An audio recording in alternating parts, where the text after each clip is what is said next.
Hello everyone, welcome back to our channel.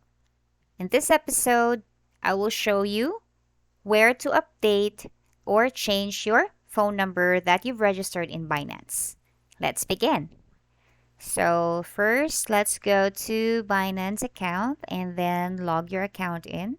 So given that you've already passed through all authentication process, this is how your dashboard is going to look like.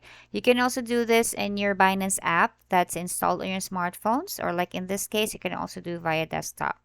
So once you're here, just select through security option. Just hover your mouse here and then click on that. And then upon clicking security, it would lead you to this page. So please take note, guys, that in this page, so just for tutorial purposes, I'm just leading you which page that you need to go to, and then you know what you need to click.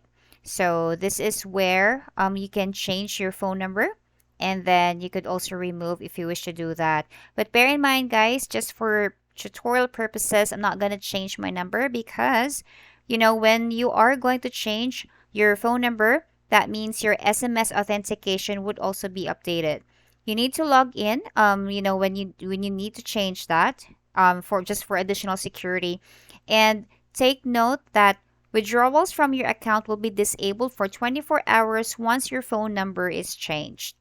And then if you're going to change your registered phone number, you must enable Google authentication or email verification, or the two-factor authentication. So it's like you're going to reprocess how you registered your phone number for the first time. So that's how strict they are when it comes to security, just making sure that your Binance account will not be hacked. So that's it for today. I hope you learned something. Please leave a like. Thanks for watching. Goodbye.